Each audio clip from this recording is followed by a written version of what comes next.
Pessoal, beleza? Tudo bem? Tudo jóia com vocês? Tudo jóia com vocês? Vocês estão bem? Voltamos aí para mais uma aula aí. Tá eu aí tentando dar aula aí por causa que eu estou muito mal. Mas a aula não pode parar, o bonde não pode parar. Vamos continuar falando aí. Por favor, não se preocupe aí com a minha voz, tá? Agora vai dar uma doideira aí porque eu apertei o troço aqui sem querer. Outra nós, hein? Olha só, meu Deus do céu. Não quero isso, eu não quero. Tudo bem, subiu agora, viu? Por causa que eu estou passando mal, por isso que tá dando essas doideiras. Mas vamos aí para a aula aí. Estamos aí, como eu falei para vocês, no nosso curso de História completo. Exatamente isso, nosso curso de História completo. Para concursos vestibulares e também para militar. O e-mail, historiacomp1@outlook.com. Facebook, Istussar. Celular para mensagem, 3291650267. E o site, curso de história completo.webnode.com. Então, pessoal, continuando aí, aula pedido, com o professor doente e desabilitado e tudo mais, mas vamos continuar aí com a aula aí, porque o negócio não pode parar. Pessoal, História do Brasil 21. Isso mesmo. Hoje falaremos de um movimento contra a centralização do poder na figura do imperador Dom Pedro I. Olha como vocês podem observar que atrás tem um cartaz, ó. O cartaz tá bonito, né? Obrigado pelo elogio. Então hoje falaremos sobre a Confederação do Equador de 1824. Vamos lá então, vamos falar então. O que acontece, pessoal? Primeira coisa, nós temos que observar que algumas medidas tomadas por Dom Pedro após a independência vai levar à insatisfação por parte da população, né? Principalmente aí pela elite das províncias, porque a Constituição outorgada em 1824 diminui a autonomia das províncias e aumenta a centralização do poder na figura do imperador. Ok, então ele dissolve a Constituinte em 1823 e outorga a Constituição de 1824.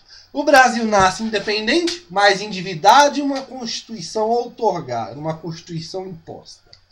Logo, você observa que, ao dissolver a Constituinte e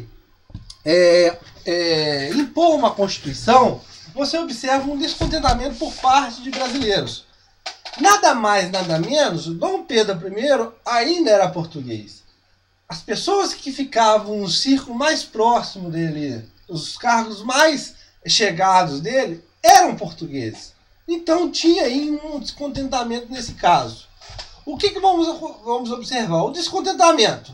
A dissolução da Constituição mais a imposição da Constituição de 1824 é igual a descontentamento. E esse descontentamento é por causa de quê? Da centralização. Exatamente isso. Essa centralização, esse autoritarismo e o intervencionismo do imperador em tudo, né? O que você observa nesse caso? Revoltas. Movimentos que vão ficar insatisfeitos com essas três coisas. Centralização, autoritarismo e intervencionismo. Aí nós temos aí, no caso aí da Bahia, né? Nós temos o caso também de Pernambuco. São movimentos, pessoal, vamos dizer assim, lusofobismo, né? Lusofobia, ou seja, são anti-lusitanos. Vamos entender esse tal da Confederação do Equador. Primeira coisa, nós temos que entender dois nomes. Manuel Carvalho Paz de Andrade e o outro cara que está por aqui. Cadê ele? Ele está por aqui. Ele está por aqui. Onde ele está? Se vocês acharem, vocês me falem. Aqui. Caneca. Mas não é esse aqui não, mas tudo bem. Vamos falar desses dois caras que é importante aí para esse caso aí da Confederação do Equador. Olha só, pessoal. Manuel Carvalho Paz de Andrade, ele participou lá da Revolução Pernambucana de 1817. Ao fim da revolta, ele se exila nos Estados Unidos. Quando ele volta como intendente da Marinha em 1823. Só que o afastamento do presidente da província de Pernambuco põe ele como interino na presidência da província. Então, ele volta e fica provisoriamente presidente da província de Pernambuco. Só que Paes de Andrade, pessoal, nesse caso aqui, ele era muito ligado ao povo. O povo gostava muito dele. E o rei, óbvio, com isso, ele quer centralizar o poder, ele quer uma pessoa de sua confiança, ele tira Paes de Andrade. Então, Paes de Andrade tem o apoio do povo, mas só que o rei não deixa ele, e o rei põe um outro cara, Francisco Paes Barreto. Só que, com essa remoção de Paes de Andrade, o povo que apoiava revoltas, claro, com o incentivo de Paes de Andrade, e mais ainda, essa insatisfação do povo aumenta mais ainda quando entra o cara Francisco Paes Barreto. Porque mostra quanto era a influência do poder do imperador para nomear os presidentes. Né? Como eu já falei para vocês, a nomeação dos presidentes das províncias se dava pelo imperador. Aí, o imperador, para tipo assim, amenizar as coisas, tira Paes Barreto e põe José Carlos Ferrão. Mesmo jeito, o povo continua descontente. O povo continua triste porque ele queria Paes de Andrade. O povo fica triste. E o que nós observamos aqui, pessoal? Observamos que esse descontentamento em Pernambuco vai se alastrar para outras províncias. Vai ganhar adesão de outras províncias contra essa centralização do poder. E também vai ganhar um incentivo de jornais da época. Né? Você tem aí, no caso, aí, outros estados, né, vão acatar essa coisa da revolta, como no caso Paraíba, Rio Grande do Norte, Ceará. Temos aí o caso também de Piauí, Pará e tudo mais.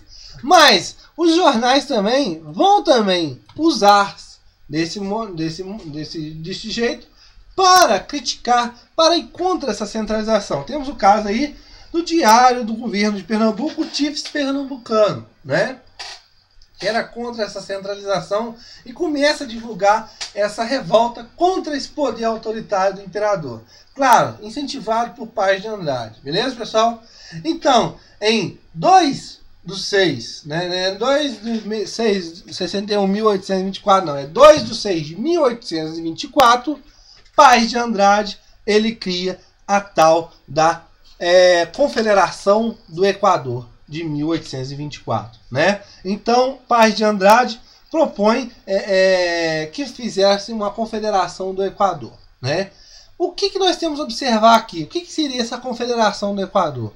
Era se reunir, né, o caso de secessão, nesse caso de separação, e se reunir esses estados revoltados, né, numa forma federativa e republicana.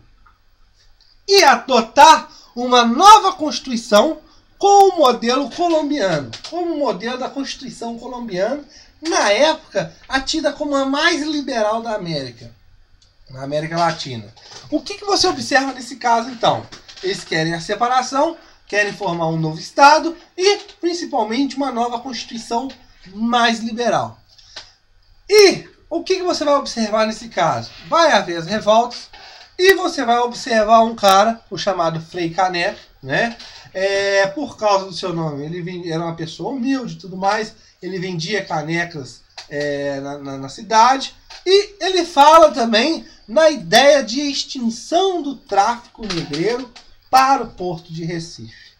Pessoal, como eu já falei para vocês, nessa época, raízes ainda dentro do colonialismo, do latifúndio, do escravismo, daquela coisa toda, falar de fim de escravismo, pessoal, falar de abolição da escravidão é uma coisa muito delicada, tranquilo? Porque mexe com interesse. Então, como eu já falei, falar dessas crises, né, dentro do sistema, o que você observa? Você vai ter uma crise dentro do movimento, uma crise interna. Por quê? Você vai observar que algumas pessoas das elites vão recuar por causa desse medo de ter uma revolta, as coisas ficarem tudo supérfluo e tudo mais, porque já tinha ideias que já estavam acontecendo já das revoltas dos escravos. Beleza, pessoal? Então, você observa essa coisa. Mas, o que nós vamos observar aqui?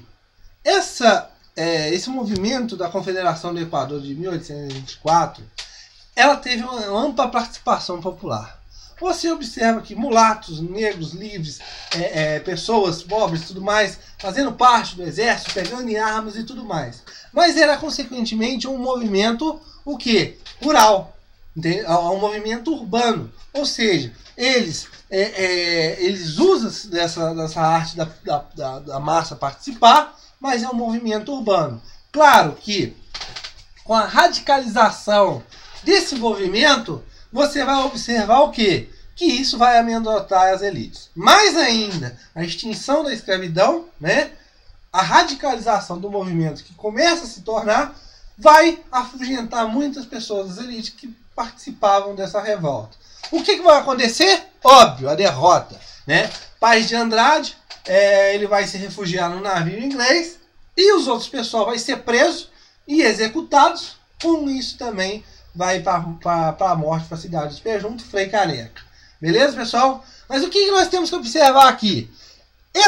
Esse movimento, né, a Confederação do Equador, é um movimento mais urbano e popular. Tem a participação do povo. Contudo, as ideias que eles tinham eram uma ideia anti-lusitano, ou seja, porque a maioria das pessoas que faziam parte do círculo mais íntimo ali, os cargos mais próximos e com mais força, eram portugueses e antimonárquicos, né, pessoal? Como nós observamos, eles querem o quê? O fim dessa ideia de centralização do imperador, esse autoritarismo, esse intervencionismo do imperador.